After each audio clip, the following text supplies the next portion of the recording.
Part 1. I thought I was helping.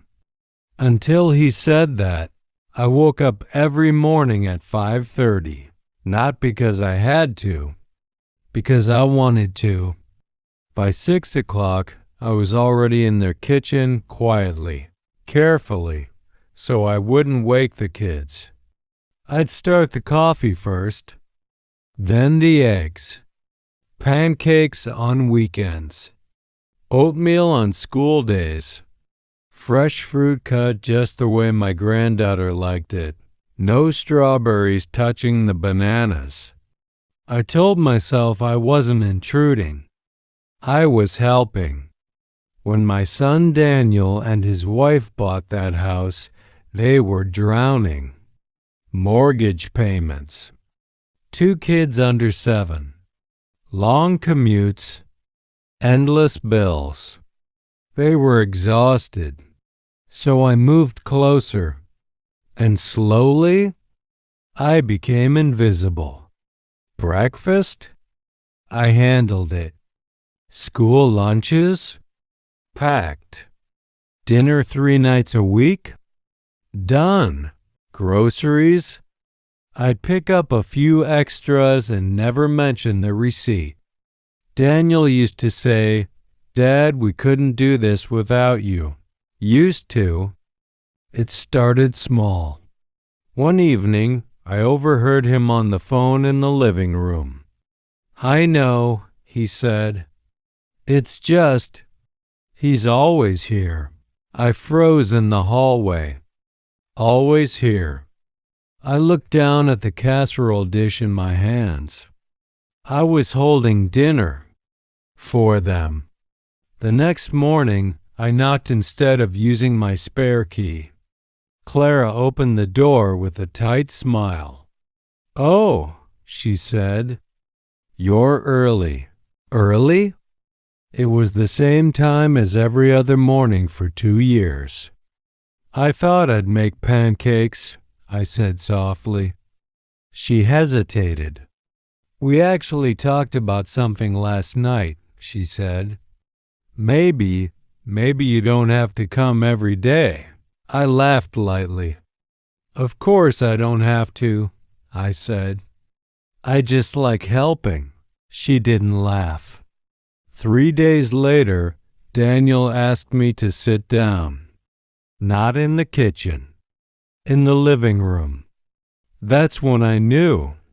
He sat across from me, elbows on his knees, fingers locked together like he was about to negotiate a business deal. "Dad," he started, "we've been thinking." That word. "We? About what?" I asked. "About space. Space." The word landed harder than I expected. "You're here every day," he continued. "The kids depend on you for everything. Clara feels like she doesn't get to run her own home." Run her own home? I had never once rearranged their furniture. Never questioned their parenting. Never even turned the thermostat without asking. "I thought I was helping," I said quietly. "You are," he replied quickly. "But maybe too much. Too much." He looked uncomfortable, avoided eye contact. Then he said the sentence that's been echoing in my head ever since. "Dad, this isn't working." 4 words. Not angry. Not cruel. Just final. I stared at him. "For who?" I asked. He hesitated. "For us, U.S." And just like that, I wasn't part of it anymore. That night, I went home to my empty apartment. No small shoes by the door. No crayons on the counter. No sound of cartoons drifting from another room. I sat in my chair and looked at my hands. These same hands that used to carry Daniel on my shoulders. These same hands that taught him how to hold a fork. And now those hands were too much. My phone buzzed. A text from Clara. We appreciate everything you've done. Maybe just Sundays for dinner? Maybe. Sundays. I typed back, of course. Then I put the phone down. And for the first time in years, I didn't set my alarm for 5:30. If you've ever given everything to your family and still been told it wasn't enough, stay with me. Because what happened next, I never saw coming. Part 2, when helping turns into replacing. The first morning I didn't go over. I woke up anyway. 5:27 a.m. My body didn't know it had been dismissed. For a moment, I lay there staring at the ceiling, listening for something that wasn't there. No small footsteps, no muffled laughter, no sound of the coffee machine starting downstairs. Just silence. I reached for my phone out of habit. No messages. No? Can you grab milk? No, Dad, are you coming? Just quiet. I told myself this was healthy. Boundaries. Independence. Growth. That's what Daniel had called it. Healthy boundaries, Dad. Funny how that phrase feels. Different depending on which side of it you're standing on. Around noon, I walked to the grocery store out of routine. I didn't need much, but I found myself reaching for things automatically. The cereal my grandson liked, the yogurt Clara preferred, the specific pasta brand Daniel insisted tasted more authentic. I stood in the aisle for a long time before putting them back. They didn't need me to buy those anymore. On my way home, I passed their street. I shouldn't have turned, but I did. From the corner, I could see their driveway. Daniel's car was there. Clara's too. And through the kitchen window, I saw movement. Clara stood at the stove. The kids were at the table. Daniel leaned against the counter with a mug in his hand. It looked normal, complete, without me. I don't know what hurt more, being told I was too much, or realizing they could manage just fine. That Sunday, I went for dinner like they suggested. Just Sundays, Clara had said. I brought a pie. Daniel opened the door. He smiled, but it wasn't the same easy smile from before. It was polite, measured. Hey, Dad. Inside, the kids ran up to hug me. Grandpa, you missed breakfast all week. I laughed. Guess I needed a little vacation. Clara's eyes flickered at that word. Vacation. The table was already set. Dinner was almost ready. She had cooked, and it smelled good. Really good. I complimented her. She thanked me. But there was tension in the air, subtle, like static before a storm. Halfway through dinner, Daniel cleared his throat. There's something else we've been thinking about, he said. I felt it immediately. Another shift. Another adjustment. About what? I asked. The kids. My fork paused midair. What about them? They're getting older, he continued. They need to learn more independence too. Maybe not rely on you so much. Rely. I looked at my grandson. He was busy pushing peas around his plate. My granddaughter swung her legs under the chair. They didn't look dependent. They looked like children. Are you saying I shouldn't see them? I asked carefully. No, Clara jumped in.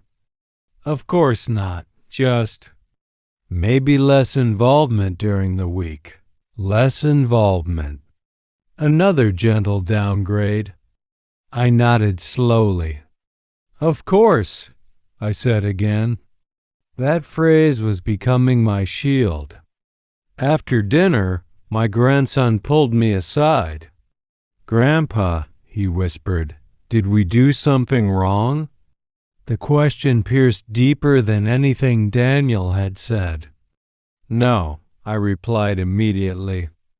Why would you think that?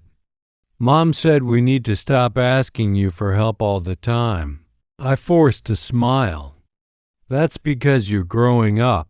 He looked unconvinced. I hugged him tighter than usual. When I left that night, Daniel walked me to my car. I hope you understand, he said. I do, I replied, and I meant it. I understood something very clearly. I wasn't being asked to help less.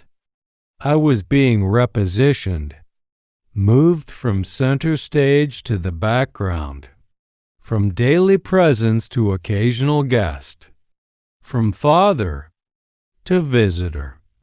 2 weeks later, something happened that changed everything. It started with a phone call at 10:42 p.m. from Daniel. His voice wasn't calm this time. Dad, can you come over? And for the first time since he said, this isn't working, he didn't sound in control anymore. Part 3. The night everything shifted. When Daniel called at 10:42 p.m., his voice didn't carry authority. It carried panic. Dad, can you come over? I didn't ask questions. I grabbed my keys. When I arrived, the house lights were all on. Clara was pacing near the kitchen island.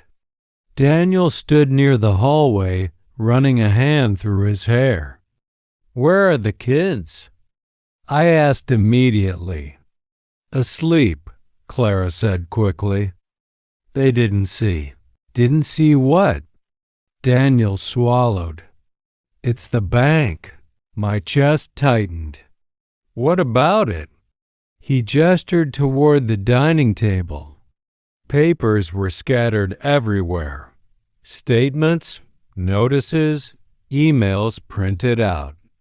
I thought I had it under control, he said quietly.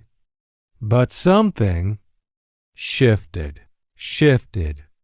The word echoed strangely in my mind. How bad? I asked.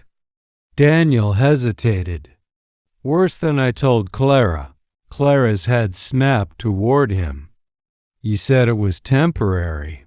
It was supposed to be, he shot back. I stepped forward. Explain.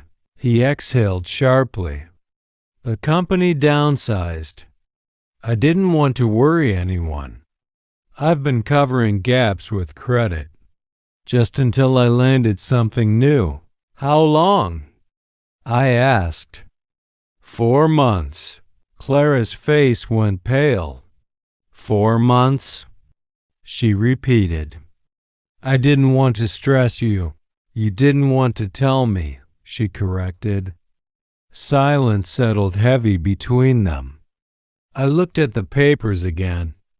Late mortgage notices, credit card balances, school tuition reminders, the kind of pile that grows quietly until it doesn't. Daniel finally looked at me. I thought we could handle it alone. Alone. The irony didn't escape me. 2 weeks ago, I was too much. Now the house felt too small for their problems. What do you need? I asked calmly. Clara blinked at me. Daniel hesitated again.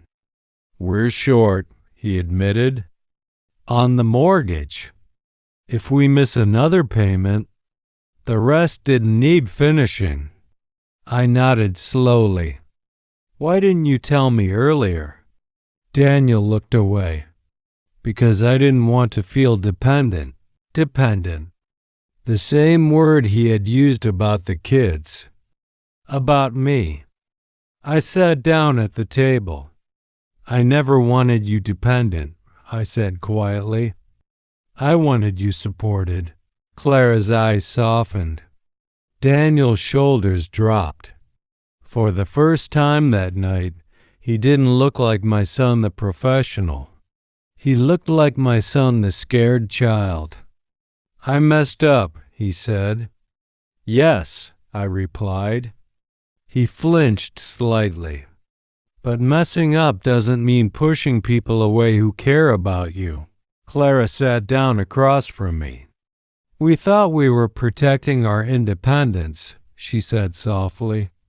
And ended up isolating yourselves, I finished. Daniel looked at the mortgage notice again. I don't know how to fix this. I leaned back in my chair. You start by telling the truth. To each other. To me. The room went quiet again. Then Clara spoke. We shouldn't have pushed you out. Daniel didn't respond right away. But he didn't deny it either. I stood up and walked toward the kitchen. The same kitchen I had spent years cooking in. The same place I was told I was too much. I opened the refrigerator. Half empty. I smiled faintly. You haven't been grocery shopping properly, I said. Clara let out a breath that almost sounded like a laugh. No, she admitted. I closed the fridge gently. We'll figure this out, I said. Daniel looked up. We? I met his eyes. Yes, we. For the first time since that conversation in the living room, the word felt right again. But as I drove home that night, something stayed with me. This wasn't just about money. This was about pride, control, fear. Daniel hadn't pushed me away because I was too much. He pushed me away because he didn't want to feel small. And sometimes, the people who insist they don't need help are the ones drowning the fastest. I had no idea then that helping him this time would cost me more than just money. Part 4. The cost of saving him. The next morning, I went to the bank. Not because Daniel asked me to, because I had already decided. Parents don't stop being parents when their children grow up. They just stop being invited into the process. The mortgage amount due wasn't small. It wasn't something you spot casually. It meant dipping into the savings I had carefully built since retiring. The savings I had planned to stretch for the next 20 years.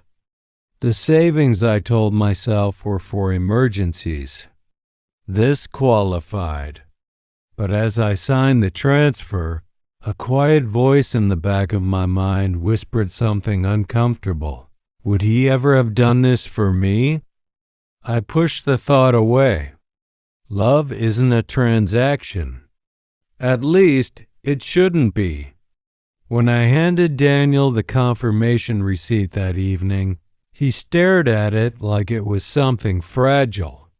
You didn't have to do this, he said. I know, I replied. Clara's eyes were wet. We'll pay you back, she insisted quickly. I smiled gently. Right now, just stabilize. Daniel nodded, but something in his expression unsettled me. It wasn't just gratitude. It was relief.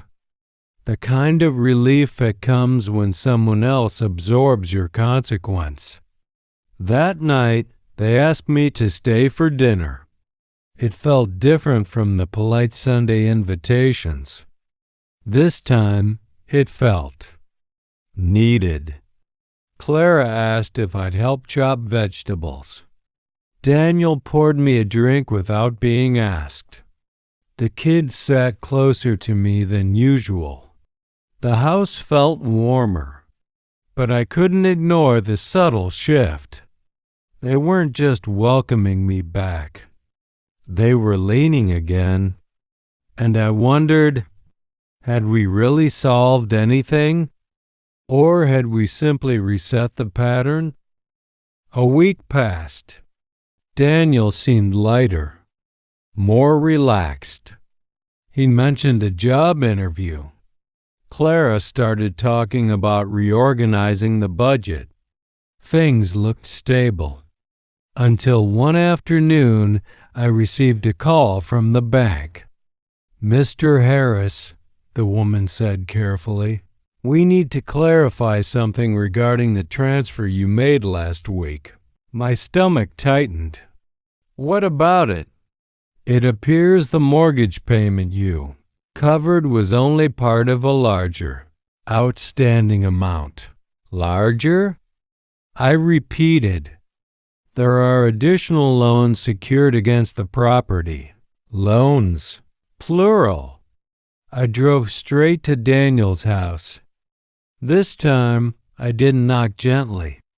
I rang the bell hard enough to make a point. Daniel opened the door, surprised. "Dad, what's wrong?" I stepped inside without waiting. "How many loans are attached to this house?" His face changed. Not confusion. Not shock. Recognition. "How do you know about that?" he asked quietly. "How many?" I repeated. Clara appeared in the hallway. "What loans?" Daniel closed his eyes briefly. I was going to handle it. Handle it how? I demanded. I thought once the mortgage was caught up, that wasn't the only debt. I cut in. Clara looked between us. "What is he talking about?" Daniel's voice dropped. I took a second line of credit. "For what?" she whispered. He didn't answer immediately.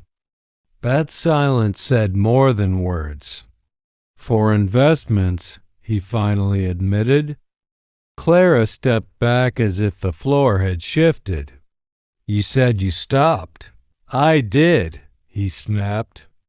I slowed down. "Daniel," I said sharply. He ran a hand through his hair. "I was trying to recover losses." Losses. The word echoed uncomfortably. "How much?" I asked.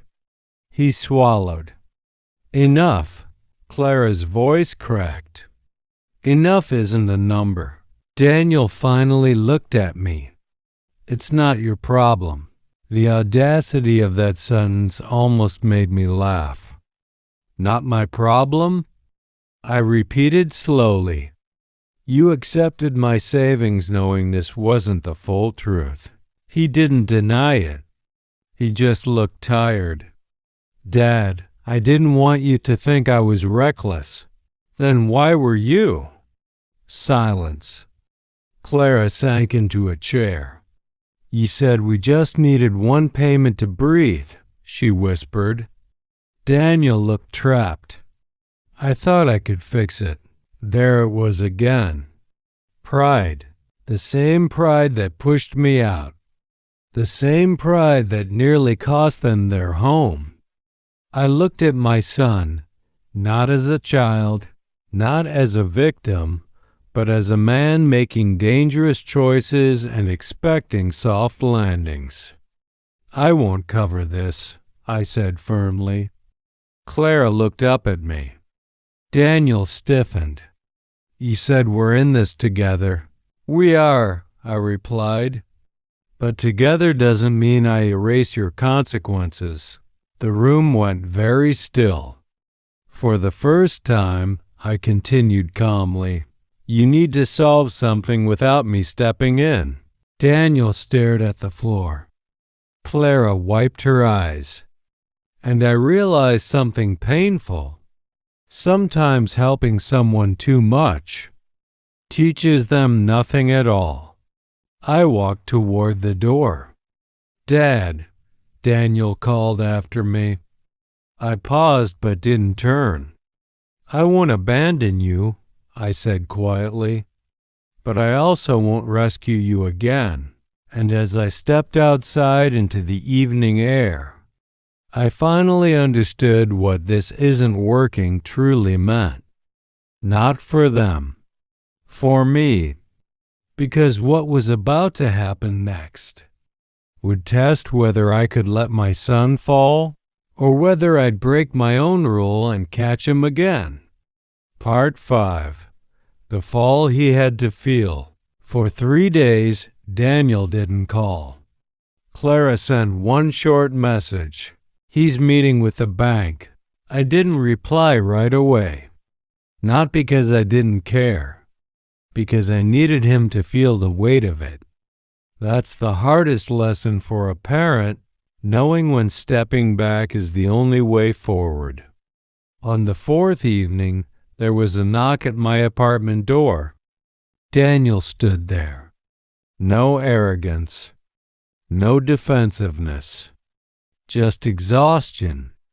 Can I come in? He asked. I stepped aside. He sat at my small kitchen table, the same place where years ago he had done homework while I grilled him on multiplication tables. Now he looked like a man who had miscalculated something much larger. They're restructuring the debt, he said quietly. But we have to cut everything. Everything? I asked. The second car, the vacation fund, the private school tuition. His voice cracked slightly on the last one. Clara had fought hard for that school. And the house? I asked. He hesitated. If I don't stabilize income within 6 months, we'll have to sell. I nodded slowly. And the investments? He laughed bitterly. They weren't investments. They were bets. There it was. Not strategy. Not business. Bets. He looked at me. I didn't want to be ordinary, Dad. That sentence surprised me. Ordinary? I repeated. You worked your whole life steadily, safely, slowly. I thought I needed to do more. Be more. I leaned back in my chair. And being more meant risking everything? He didn't answer. His silence told me enough. I pushed you away, he continued, because every time you helped, it reminded me I wasn't handling it. The honesty landed heavier than the debt. You thought I was judging you, I said. Weren't you? I paused. No. He looked up. I was proud of you for trying, I admitted, but I was worried about the speed. He nodded faintly. I didn't want slow. I smiled slightly. Slow built this family. He swallowed hard. I'm sorry, Dad. It wasn't dramatic. It wasn't loud. But it was real. The following weeks were different. Daniel picked up freelance consulting. Clara started a part-time bookkeeping job from home. They downsized expenses brutally. For the first time in years, I wasn't in their kitchen every morning, but I wasn't shut out either. They asked, not assumed. They invited, not relied. One Saturday, Daniel showed up with groceries. For you, he said. I raised an eyebrow. He shrugged. Healthy boundaries, he said with a small smile. This time it didn't sting. 3 months later, they made the decision. They sold the house. Not because the bank forced them, because Daniel chose stability over pride. They moved into a smaller place across town. Less impressive. More manageable. When I helped them carry boxes, Clara squeezed my arm. "We should have listened sooner," she said quietly. I shook my head. Sometimes people only hear lessons after they've paid for them. Daniel overheard. He didn't argue. On moving day, my grandson tugged my sleeve. "Grandpa, are you going to make breakfast again?" I looked at Daniel. He smiled. "Maybe twice a week," he said. "Not every day. Not never. Balance." I nodded. Twice a week sounds perfect. As we stood in that smaller living room surrounded by boxes, I realized something important. This isn't working. Wasn't about me cooking too often. It was about pride, control, fear of failure. And sometimes family has to break a little before it rebuilds stronger. Daniel walked over and placed a hand on my shoulder. "Thanks for not giving up on me," he said. I met his eyes. I didn't. Then I added quietly, "But I did stop carrying you, and that made all the difference." The end.